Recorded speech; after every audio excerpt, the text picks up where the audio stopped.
پیارے بچوں، آج کے سبق میں آپ سمجھیں گے اضافت اور توصیف کو۔ اضافت اور توصیف کس کو کہتے ہیں؟ آج کے سبق کا عنوان یہی ہے، اضافت اور توصیف کا بیان۔ دیکھیے، پہلے تو اس کو ہم تحریری طور پر سمجھ لیتے ہیں۔ اسکرین پر پڑھتے چلے جائیں، دیکھتے چلے جائیں اور پڑھتے چلے جائیں، پھر اس کو دوبارہ آپ اسکرین روک کر پڑھیں گے، بیچ میں ویڈیو روک کر پھر پڑھیں تو انشاءاللہ بہت جلدی سمجھ میں آ جائے گا۔ پھر ہم اس کو اور ڈیٹیل میں سمجھانے والے ہیں، تو اس لیے سبق بہت غور سے سنیں۔ یہ سبق گویا کہ اردو گرامر کی ایک جان ہے اور لکھنے والے کی قابلیت کو بتاتا ہے کہ لکھنے والا صحیح لکھ رہا ہے یا غلط لکھ رہا ہے۔ دیکھیے، جب کسی لفظ کا بعد والے لفظ سے تعلق بتانا ہو یا بعد والے لفظ کے ذریعے پہلے والے لفظ کی اچھی یا بری حالت بیان کرنا مقصود ہو، تو اس صورت میں پہلے لفظ کے آخری حرف پر زیر لگایا جاتا ہے، جبکہ اس کے آخر میں الف واو ساکن یا مجہول اور ہائے مختفی نہ ہو۔ الف واو ساکن یا مجہول اور ہائے مختفی نہ ہو، جیسے درد دل، بیماری دل۔ یہ ایک اجمالی طور پر ہم نے ایک اصول بتا دیا، پورا یہی ہے آج کے سبق کا خلاصہ۔ آئیے ڈیٹیل میں سمجھتے ہیں کہ کیا خلاصہ ہے اس کا۔ دیکھیے، اس کو دوسرے طریقے سے ہم نے یوں سمجھایا کہ اضافت کا مطلب ہے ایک لفظ کا دوسرے لفظ کے ساتھ تعلق اور لگاؤ بتانا۔ ایک لفظ کا دوسرے لفظ کے ساتھ تعلق اور لگاؤ بتانا ہے۔ جس لفظ کا تعلق بتایا جاتا ہے اسے مضاف، اور جس کے ساتھ بتایا جاتا ہے اس کو مضاف یہ کہتے ہیں، جیسے درد دل۔ درد کا تعلق دل کے ساتھ ہے تو درد مضاف ہے اور دل مضاف ہے۔ اس میں درد اور دل دونوں ایک مضاف الیہ ہیں۔ توصیف کا مطلب بھی یہی ہے، کسی چیز کی اچھی یا بری حالت بیان کرنا۔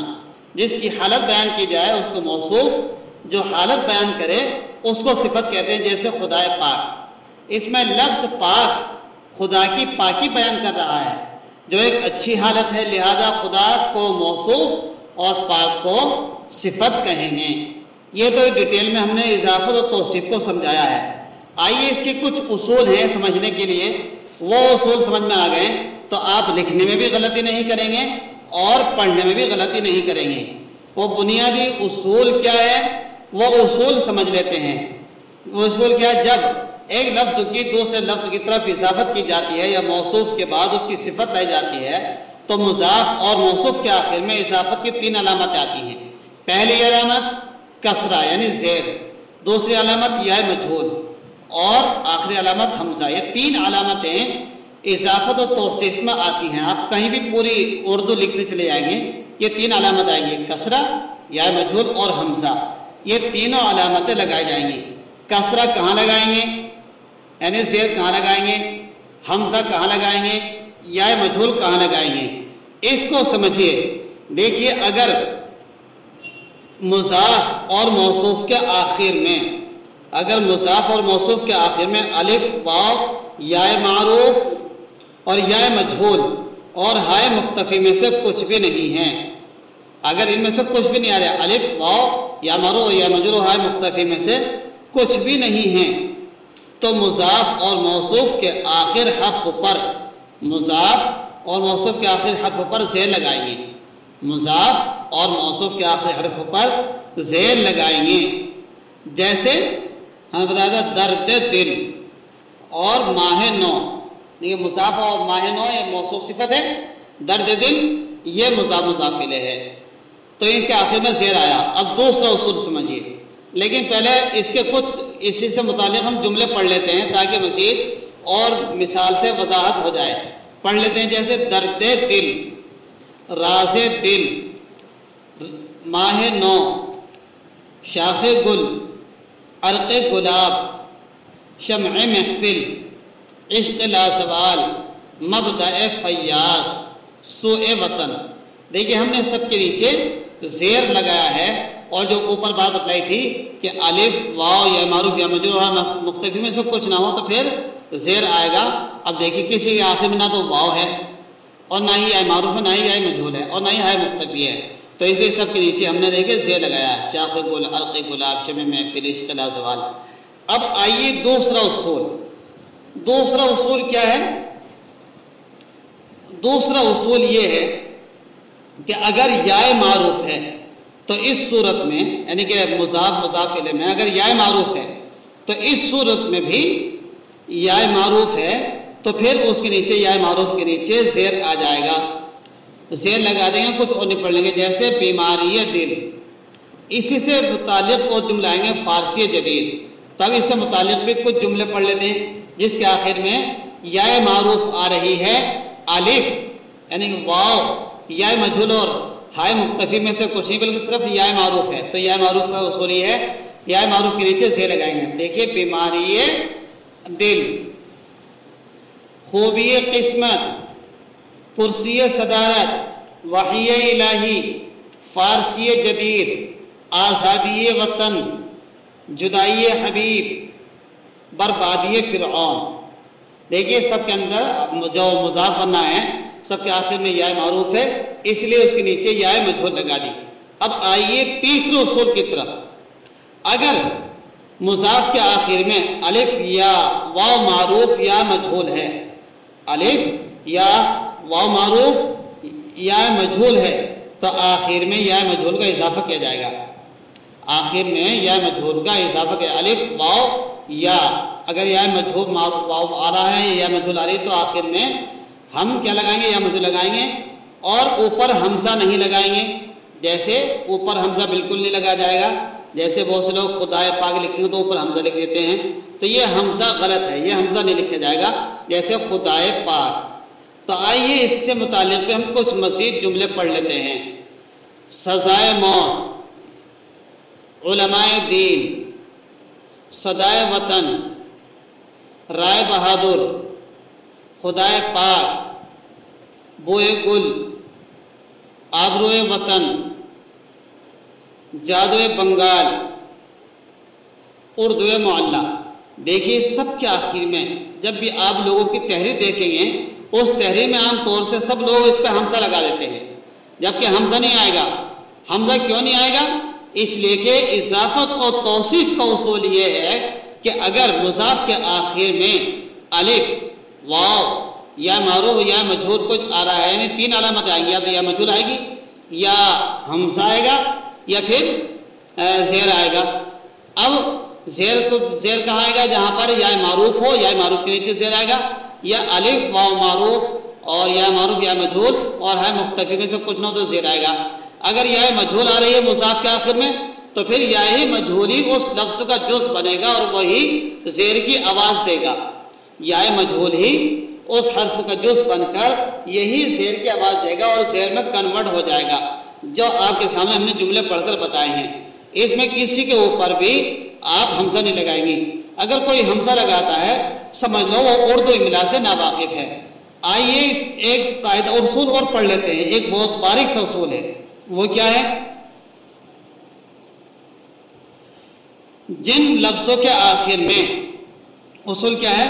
اگر آخر میں یعنی مضاف کے آخر میں یا مجہول ہو اور اس کا پہلا حرف مفتوح ہو یعنی زبر ہو، مضاف کے آخر میں یا مجہول ہے اور اس کے آخر میں پہلا حرف مفتوح ہے تو یہ یا مجہول کے نیچے زیر لگایا جائے گا، پڑھا جائے گا شیء لطیف اور میں صاف۔ یہ بات بہت آسان سمجھ میں ہوگی، یا مجہول ہو اور یا مجہول سے پہلے جو حرف ہے اس پر مفتوح ہو۔ دیکھیے شے کے نیچے یا مجہول ہے اور اس سے پہلا حرف شین ہے اور اس سے پہلے حرف پہ زبر ہے، تو اس یا مجہول کے نیچے زیر نہیں لگائے گا، زیر آ جائے گا اور اوپر حمزہ آئے گا اور اوپر زبر آ جائے گا، پڑھ جائے گا شے لطیف میں صاف۔ یہ بات آپ سمجھ لیں گے۔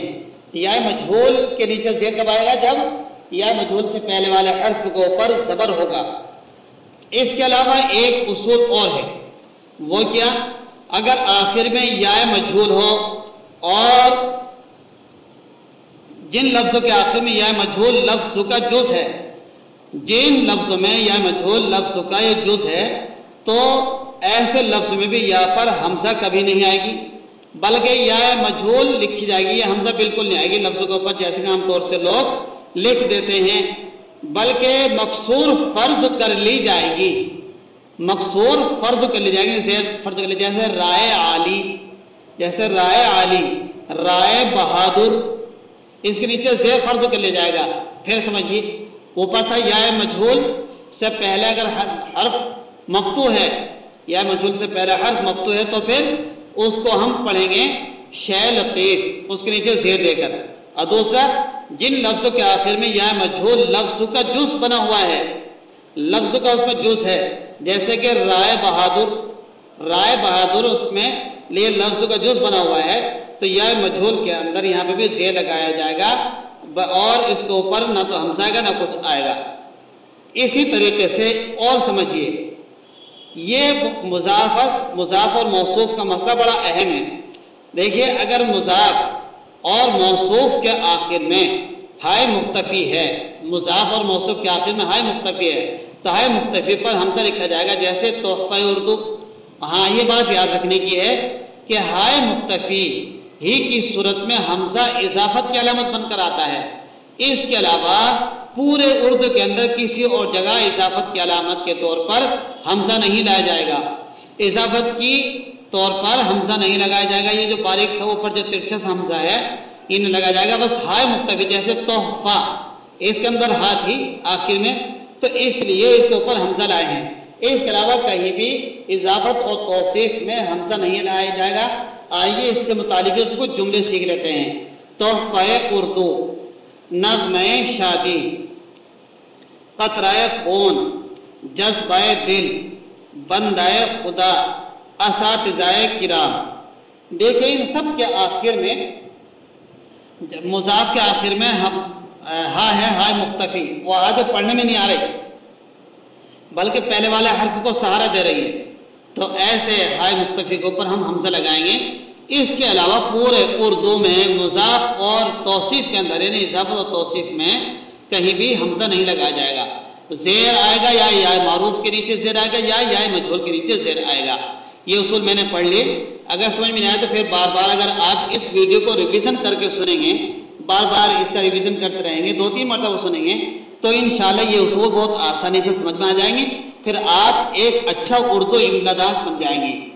اگر یہ ویڈیو پسند آئے تو اس کو لائک اور شیئر کریں، اور اگر آپ چینل سبسکرائب نہ کر سکے ہوں تو ضرور سبسکرائب کر دیں تاکہ یہ چینل اور آگے بڑھ سکے اور آپ تک ہم اور مزید اچھی اردو اسی طریقے سے نورانی قاعدہ، قواعد اور تجوید جو ہم پڑھا رہے ہیں.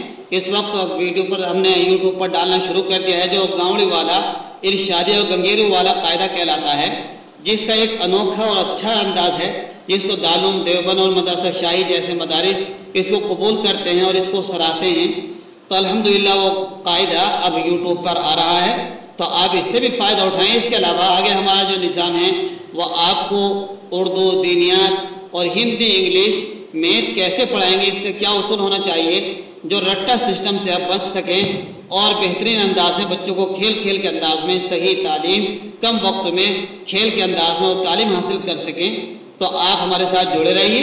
انشاءاللہ پھر ہم کل کو دوسری ویڈیو لے کر حاضر ہوں گے.